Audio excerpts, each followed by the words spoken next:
آپ نے نماز کی نیت دل میں کی ہے، کیونکہ نیت کے بغیر کوئی عبادت قبول نہیں ہوتی۔ اور نبی پاک صلی اللہ علیہ وسلم کا ارشاد ہے انما الاعمال بالنیات وانما لکل امرئ ما نوى، کہ اعمال کا دار و مدار نیتوں پر ہے، اور ہر شخص کو وہی کچھ ملے گا جس کی اس نے نیت کی، اسی کے مطابق، اس کی نیت کے مطابق اس کو اجر و ثواب ملے گا۔ دل میں نیت کی، کون سی نماز پڑھنے لگے، ظہر کی نماز ہے تو دل میں ارادہ ہے کہ ظہر کی نماز 4 رکعت پڑھنے کے لیے میں کھڑا ہوں، یہ جو دل کے اندر ارادہ ہے یہ ہے نیت۔ تو نیت کرنے کے بعد ثم کان یستفتح الصلاۃ بقولہ، پھر نبی پاک صلی اللہ علیہ وسلم نماز کو شروع کرتے کیسے؟ اللہ اکبر کہہ کر، اللہ اکبر، وکان یرفع یدیہ مع التکبیر، اور آپ تکبیر کے ساتھ، یعنی جب اللہ اکبر کہتے تو آپ اپنے ہاتھوں کو اٹھاتے، اپنے ہاتھوں کو اٹھاتے۔ کہاں تک اٹھاتے؟ آپ اپنے دونوں ہاتھوں کو، حدیث پاک میں اس طرح کے مسلم شریف کے اندر بھی ہے اور باقی حدیث کی کتابوں کے اندر بھی، کہ نبی پاک صلی اللہ علیہ وسلم اپنے ہاتھوں کو اٹھاتے حذو منکبیہ، حذو منکبیہ یعنی کندھوں کے برابر، اور ایک روایت میں الی فروع اذنیہ، فروع، اور فروع کہتے ہیں یہ لو کانوں کی لو کے برابر تک۔ تو اگر کوئی انسان اپنے ہاتھوں کو یہاں تک اٹھائے تو آپ دیکھیں کہ انگلیاں جو ہیں یہ کانوں کی لو کے برابر چلے گی، اوپر والا حصہ، اور ہاتھ کندھوں کے برابر ہوئے، تو ہاتھوں کو آپ اٹھاتے، ثم اللہ اکبر کہہ کر ہاتھوں کو اٹھاتے، ثم یضع الیمنی علی الیسری، پھر آپ اپنا دایاں ہاتھ مبارک اپنے بائیں ہاتھ پہ، یمنا کہتے ہیں دائیں ہاتھ کو، رائٹ ہینڈ کو، اور یسرا کہتے ہیں بائیں ہاتھ کو، پھر آپ دائیں ہاتھ کو علی الیسری بائیں ہاتھ پہ رکھتے، فوق صدرہ ہی اپنے سینے پر۔ سینہ کیا ہے؟ آپ جانتے ہیں کہ یہ جو پیٹ ہے، پیٹ، سینہ اس کے اوپر ہے، تو صدر عربی زبان کا لفظ ہے، معروف ہے، تو رسول اکرم صلی اللہ علیہ وسلم اپنے فوق صدرہ ہی اپنے سینہ مبارک پر اپنے ہاتھوں کو رکھ لیتے، دائیں ہاتھ کو اوپر اور بائیں ہاتھ کو نیچے، یعنی دایاں ہاتھ بائیں ہاتھ پر رکھ کر آپ ان کو رکھ لیتے، یضع رکھ لیتے، علی صدرہ ہی فوق صدرہ ہی اپنے سینے کے اوپر، اپنے سینے کے اوپر، ثم یرمی ببصرہ نحو الارض، پھر آپ اپنی نگاہ زمین پر رکھتے، اپنی نگاہ زمین پر رکھتے۔ زمین پر کس جگہ پہ؟ تو جس طرح حدیث پاک میں آتا ہے کہ رسول اکرم صلی اللہ علیہ وسلم کی نگاہ نماز کے دوران سجدے والی جگہ پر ہوتی تھی، سجدے والی جگہ پر، وہاں سے آگے نہیں جاتی تھی، تو زمین پر اپنی نگاہ رکھتے، ثم اس کے بعد یستفتح القراءۃ بادعیہ کثیرہ متنوعہ، پھر آپ نماز شروع کرتے، نماز کے اندر قرات کس سے؟ کہ مختلف دعائیں پڑھتے، جس کو دعائے استفتاح کہتے ہیں، دعائے استفتاح، اس کو ہم ثنا بھی کہتے ہیں۔ اس میں یہ دعا بھی ہے کہ جو عام طور پہ پڑھتے ہیں آسان سمجھ کر، سبحانک اللہم وبحمدک وتبارک اسمک وتعالی جدک ولا الہ غیرک، یہ جو الفاظ ہیں دعا کے اور نماز کے اندر جو قرات ہے، اس کا تلفظ صحیح ہونا چاہیے۔ یہ ایسے پڑھتے سبحانک اللہم وبحمدک، یہ درست نہیں ہے، اہتمام کرنا چاہیے، کوشش کرنی چاہیے، سیکھنی چاہیے، سبحانک اللہم وبحمدک وتبارک اسمک وتعالی جدک ولا الہ غیرک، یا پھر دوسری دعا اللہم باعد بینی، ان میں سے کوئی بھی دعا آپ پڑھتے۔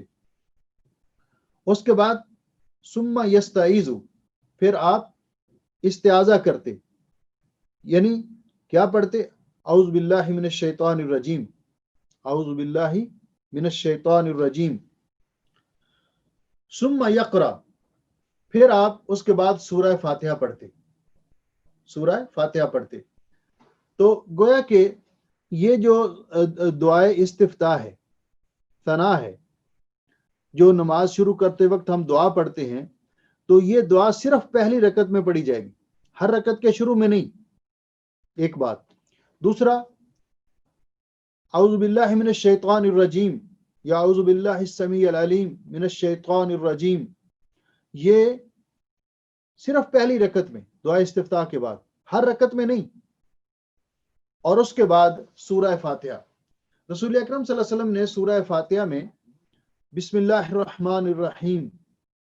بسم اللہ کو عام طور پر جو زیادہ تر احادیث ہیں اس بارے میں کہ سرن پڑھا ہے. سری نمازوں میں تو پڑھنا ہی سرن ہے، لیکن جہری نمازوں میں بھی آپ نے بسم اللہ کو سرن پڑھا ہے، اور اونچی قرات جو ہے وہ شروع کی ہے الحمدللہ سے، اس لیے کہ بسم اللہ سورہ فاتحہ کی آیت ہے، سورہ فاتحہ کی آیت نمبر 1 ہے. اور باقی صورتوں کے شروع میں بطور تبرک کے اور فاصلے کے لائی گئی ہے، سوائے سورہ توبہ کے. اور یہ سورت النمل کی ایک آیت کا حصہ ہے، اس لیے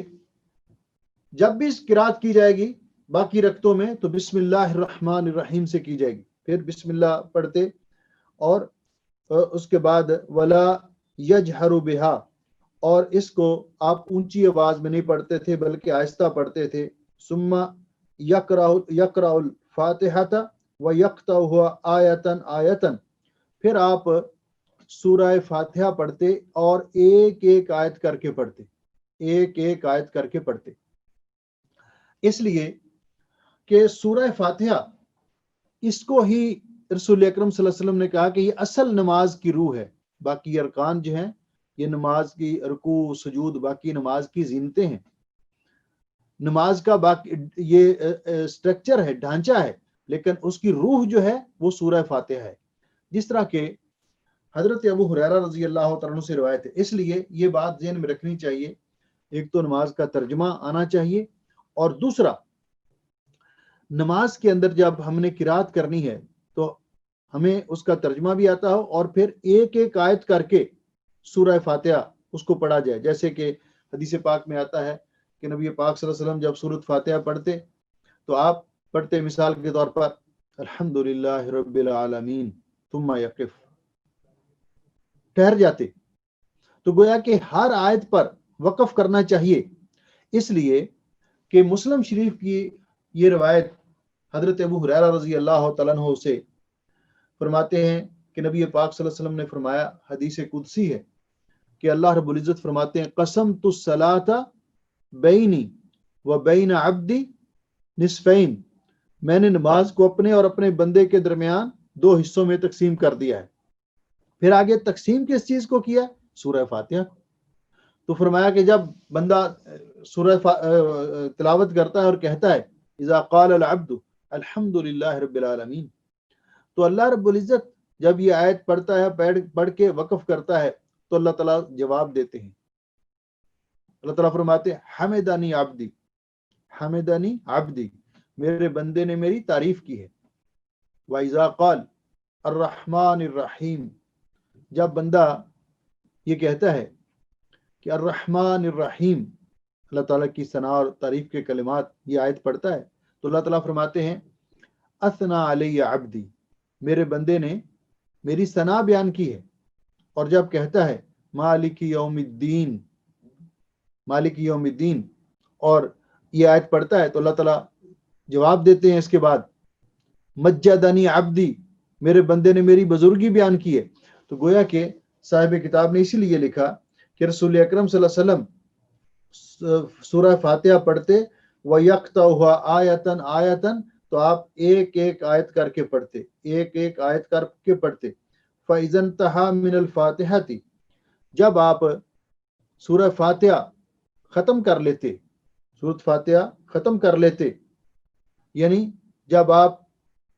یہ آیت پڑھتے غیر المغضوب علیہم ولا الضالین، تو یہ پڑھنے کے بعد آپ کہتے، اگر نماز سری ہوتی تو آہستہ آمین، اور اگر نماز جہری ہوتی تو بلند آواز سے کہتے یمد بہا صوتہ، اور بعض روایت میں کہ یجہر بہا صوتہ، کہ نبی علیہ السلام لمبی آواز کرتے، اونچی آواز کرتے، اور آپ کہتے آمین جب یعنی جہری نماز میں پڑھتے، اور اس کے بعد وَيَمُدُّ بِهَا صَوْتَهُ آپ اس کے ساتھ لمبی آواز کرتے، ثم يقرأ بعد الفاتحہ سورۃ غیرہا پھر آپ سورت فاتحہ کے بعد کوئی دوسری سورت پڑھتے، کوئی دوسری سورت پڑھتے، وَكَانَ يُطِيلُهَا احیانا نبی پاک صلی اللہ علیہ وسلم بعض اوقات وہ لمبی سورت پڑھتے، وَيَقْصُرُهَا احیانا اور کبھی آپ چھوٹی سورت پڑھتے، وَكَانَ تو گویا کہ سورہ فاتحہ کے بعد آپ کوئی اور سورت ملاتے، کوئی دوسری سورت اس کے بعد پڑھتے، بعض اوقات کوئی لمبی سورت پڑھتے اور بعض اوقات کوئی چھوٹی سورت پڑھتے۔ اس کے بارے میں آگے وضاحت مزید آئے گی۔ ابھی اختصار کے ساتھ نماز کا طریقہ تو فرماتے ہیں وَكَانَ يَجْهَرُ بِالْقِرَاءَةِ فِي صَلَاةِ الصُّبْحِ نبی پاک صلی اللہ علیہ وسلم فجر کی نماز میں، صبح کی نماز میں اونچی آواز میں قرات کرتے تھے، وَفِي الرَّكْعَتَيْنِ الْأُولَيَيْنِ مِنَ الْمَغْرِبِ اور مغرب کی نماز کی پہلی دو رکعتوں میں آپ اونچی آواز میں قرات کرتے تھے، یعنی تیسری رکعت میں آہستہ سری قرات ہوتی اور پہلی دو رکعتوں میں جہری قرات ہوتی، والعشاء اور عشاء کی پہلی دو رکعتوں کے اندر آپ اونچی آواز میں قرات کرتے، وَيُسِرُّ بِهَا فِي الظُّهْرِ وَالْعَصْرِ اور نبی پاک صلی اللہ علیہ وسلم قرات کو آہستہ سری قرات کرتے ظہر اور عصر میں، والثالثۃ من المغرب اور مغرب کی تیسری رکعت میں، والاخریین من العشاء اور عشاء کی آخری دو رکعتوں میں، تو آپ قرات جو ہے وہ سرن کرتے۔ اسی طرح وکان یجہر بها ایضا فی صلاۃ الجمعہ نبی پاک صلی اللہ علیہ وسلم جمعے کی نماز میں، جمعے کی دو رکعتوں کے اندر بھی،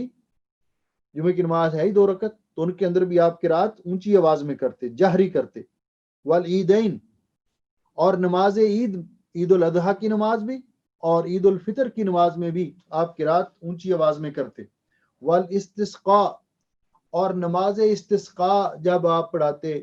تو اس وقت بھی آپ قرات اونچی آواز میں کرتے، والکسوف اور چاند گرہن یا سورج گرہن کی نماز جو ہے اس کے اندر بھی رسول اکرم صلی اللہ علیہ وسلم قرات جو ہے وہ اونچی کرتے تھے، اونچی آواز میں کرتے تھے۔ وَكَانَ يَجْعَلُ الرَّكْعَتَيْنِ الْأَخِيرَتَيْنِ أَقْصَرَ مِنَ الْأُولَيَيْنِ تو نبی پاک صلی اللہ علیہ وسلم آخری دو رکعتیں یہ پہلی دو رکعتوں کی نسبت چھوٹی ان کی مقدار رکھتے تھے، مختصر کرتے تھے، قدر النصف کتنی مختصر کہ جس طرح پہلی رکعت پڑھی ہے تو جو دوسری رکعت ہے اس سے کچھ مختصر ہوتی تھی، اور جو بعد والی جو ہے یہ پہلی رکعتوں کی آدھی، کیونکہ ان کے اندر صرف سورۃ فاتحہ پڑھنی جس سے معلوم ہوتا ہے، تو کہتے ہیں قدر 15 آیا جیسے کہ کوئی 15 آیات پڑھنے کے برابر، وربما اقتصر فیہما علی الفاتحہ اور بعض اوقات آپ آخری دو رکعتوں میں صرف سورہ فاتحہ پڑھتے تھے، صرف سورۃ فاتحہ پڑھتے تھے۔ ثم کان اذا فرغ من القراءۃ پھر جب نبی پاک صلی اللہ علیہ وسلم قرات کر کے فارغ ہوتے، سکت سکتتن آپ تھوڑی دیر خاموش رہتے، تھوڑی دیر خاموش رہتے، یعنی کب؟ جب قرات ختم کر لیتے، سورۃ فاتحہ پڑھ لیتے، کوئی دوسری سورت پڑھ لیتے، تو اس کے بعد ثم رفع یدیہ پھر آپ اپنے دونوں ہاتھوں کو اٹھاتے، وکبر اور فرماتے اور کہتے اللہ اکبر، ورکع اور پھر آپ رکوع کرتے تھے، وکان یضع کفیہ علی رکبتیہ اور نبی پاک صلی اللہ علیہ وسلم رکوع کرتے وقت اپنے دونوں ہاتھ اپنے دونوں گھٹنوں پر رکھتے، یعنی دایاں ہاتھ دائیں گھٹنے پر اور بایاں ہاتھ بائیں گھٹنے پر، وَيُفَرِّجُ بَيْنَ أَصَابِعِهِ اور آپ کی انگلیاں کھلی ہوتی تھی اس طرح، جس طرح گویا کہ گھٹنوں کو جس طرح پکڑ رکھا ہے، وَيُمَكِّنُ يَدَيْهِ مِنْ رُكْبَتَيْهِ اور اچھی طرح اپنے ہاتھوں کو سے گھٹنوں کو پکڑ لیتے، كَأَنَّهُ قَابِضٌ عَلَيْهِمَا جیسا کہ آپ نے ان کو پکڑ رکھا ہے، وَكَانَ يُجَافِي مِرْفَقَيْهِ اور نبی پاک صلی اللہ علیہ وسلم اپنے دونوں کوہنیاں بازو یہ اپنے پہلو سے الگ رکھتے، ان جنبئی ہی، جنب کہتے ہیں پہلو کو، تو آپ اپنی دونوں بازو جو ہے یہ پہلو سے الگ رکھتے، وَيَبْسُطُ ظَهْرَهُ وَيُسَوِّيهِ، اور رکوع میں اپنی پیٹھ مبارک بالکل سیدھی رکھتے، حتیٰ اس قدر آپ پیٹھ مبارک سیدھی رکھتے، یعنی سر نہ اونچا کرتے نہ نیچے جھکاتے، بلکہ سر اور پیٹھ یہ ان کا لیول برابر ہوتا، اس قدر برابر ہوتا، حتیٰ لو صب علیہ الماء لاستقر، کہ اگر اوپر پانی بھی بہا دیا جائے تو وہ پانی بھی ٹھہر جائے، وَكَانَ يَطْمَئِنُّ فِي رُكُوعِهِ، اور آپ بڑی اطمینان، جلد بازی نہیں کرتے تھے، بڑی اطمینان کے ساتھ رکوع کرتے تھے، وَيَقُول، اور رکوع کے اندر آپ یہ کہتے سبحان ربی العظیم، یہ دعا پڑھتے سبحان ربی العظیم ثلاثاً، اور اس کے علاوہ بھی وَكَانَ يَقُولُ فِي هَذَا الرُّكْنِ أَنْوَاعًا مِنَ الْأَذْكَارِ وَالْأَدْعِيَةِ، اور نہ آپ نماز کے اس رکن میں یعنی رکوع کے اندر اور بھی دعائیں پڑھا کرتے تھے، تارتن، کبھی یہ دعا کبھی وہ دعا، وَكَانَ يَنْهَى عَنْ قِرَاءَةِ الْقُرْآنِ فِي الرُّكُوعِ وَالسُّجُودِ، اور نبی پاک صلی اللہ علیہ وسلم نماز کے سجدے کی حالت میں یا رکوع کی حالت میں قرآن پاک کی تلاوت سے، قرآن پاک کی قرات سے منع کیا کرتے تھے، قرآن پاک کی قرات سے منع کیا کرتے تھے۔ یہاں تک آج ہم یہ چھوڑتے ہیں، کیونکہ آگے کافی یہ لمبا طریقہ ہے نماز کا، تاکہ اطمینان کے ساتھ ہم پھر انشاءاللہ آئندہ درس کے اندر اس کو بیان کریں گے۔ اللہ رب العزت کی بارگاہ میں دعا کرتے ہیں کہ اللہ سبحانہ و تعالی اپنے فضل و رحمت سے ہمیں اس طرح عبادت کرنے کی توفیق بخشے جس طرح کا اللہ رب العزت نے حکم دیا ہے، اور جو پیارے نبی اللہ کی رضا کے لیے ہو اور پیارے نبی صلی اللہ علیہ وسلم کی سنت کے مطابق ہو، اور اللہ رب العزت کی بارگاہ میں قبول و منظور ہو جائے۔ اور اللہ تعالیٰ سے ہم یہ بھی دعا کرتے ہیں کہ اللہ رب العزت ہمیں نمازوں کے پابند بنائے، ہمیں بھی، ہماری اولادوں کو بھی، اور ہمارے عزیز و اقارب تمام مسلمانوں کو اللہ سبحانہ و تعالیٰ نمازوں کا پابند بنائے۔ اللہ تعالیٰ کی بارگاہ میں ہم یہ بھی دعا کرتے ہیں کہ اللہ تعالیٰ جب تک ہمیں زندہ رکھے، اسلام پر زندہ رکھے، عقیدہ توحید پر قائم رکھے، اور نبی پاک صلی اللہ علیہ وسلم کی سنت پر اللہ تعالیٰ ہمیں قائم رکھے۔ میں نے آج ہی پڑھا ہے کہ امام احمد بن حنبل رحمۃ اللہ علیہ بہت کم گفتگو کیا کرتے تھے، اور جب دعا کرتے تھے اللہ تعالیٰ سے تو اللہ تعالیٰ سے یہی دعا کرتے تھے کہ اللہ اگر موت آئے تو عقیدہ توحید پر آئے اور تیرے نبی صلی اللہ علیہ وسلم کی سنت پر عمل کرتے ہوئے آئے۔ اللہ تعالیٰ کی بارگاہ میں دعا ہے کہ اللہ تعالیٰ ہم سب کو صحت و عافیت سے نوازے۔ ہمارے کچھ بہن بھائی بیمار ہیں، اللہ تعالیٰ کی بارگاہ میں ہم دعا کرتے ہیں کہ اللہ اپنے فضل و رحمت سے ہمارے تمام بیماروں کو شفائے کاملہ عطا فرما۔ ہمارے جتنے بہن بھائی عزیز و اقارب بیمار ہیں، اللہ تعالیٰ سب کو شفائے کاملہ عطا فرمائے۔ ہمارے کچھ بھائی اپنے کاروباری مسائل کی وجہ سے، مالی وسائل کی وجہ سے پریشان ہیں، دعا کریں کہ اللہ رب العزت ان کی مدد فرمائے، اور اللہ رب العزت ان کے لیے آسانیاں پیدا کرے۔ اللہ رب العزت ان کے مسائل اور ان کے معاملات کو اپنے فضل و رحمت سے خود حل کر دے، اور ان کو اور ہم سب کو ہر قسم کی دکھ، پریشانی اور ٹینشن سے اللہ محفوظ فرمائے۔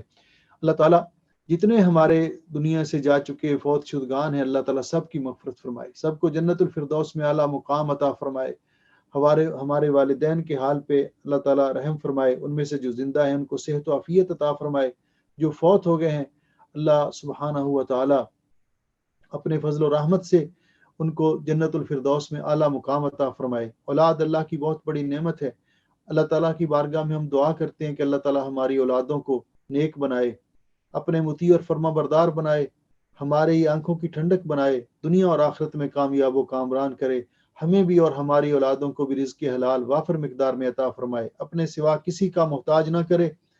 اور اللہ تعالیٰ ہمارے بے اولاد مسلمان بہن بھائیوں اور عزیزوں کو نیک اور صالح اولاد نصیب فرمائے، جن کے ہاں اللہ نے بیٹیاں دی ہیں اور ان بیٹے کے لیے ترس رہے ہیں، اللہ سبحانہ ہوا تعالیٰ ان کو نیک اور صالح بیٹے بھی عطا کرے۔ بیٹیاں بھی اللہ کی بڑی نعمت ہے، اللہ ہماری بیٹیوں کو دنیا میں بھی اور آخرت میں بھی سکون اور عزت اور کامیابی نصیب فرمائے، ان کے گھروں میں سکون اور برکت نازل فرمائے، اللہ ہم سب کے گھروں میں برکت نازل فرمائے۔ اللہ تعالیٰ سے دعا ہے کہ جتنے بہن بھائی اس پروگرام کے اندر شریک ہیں، جتنے عزیزات اس پروگرام کے اندر شریک ہیں، یہ بعد میں سنیں گے، اللہ تعالیٰ سب کے لیے خیر و برکت کا باعث بنائے، اور یہ دینی محبت اللہ تعالیٰ ہمارے لیے یہ دنیا اور آخرت میں کامیابی کا ذریعہ بنائے. جس طرح دنیا میں اللہ نے اپنے دین کی خاطر ہمیں جمع کیا، اسی طرح اللہ تعالیٰ ہم سب کو جنت الفردوس میں بھی جمع فرمائے. اللہ تعالیٰ یہاں پہ ہماری حفاظت فرمائے اور ہمارے اپنے اپنے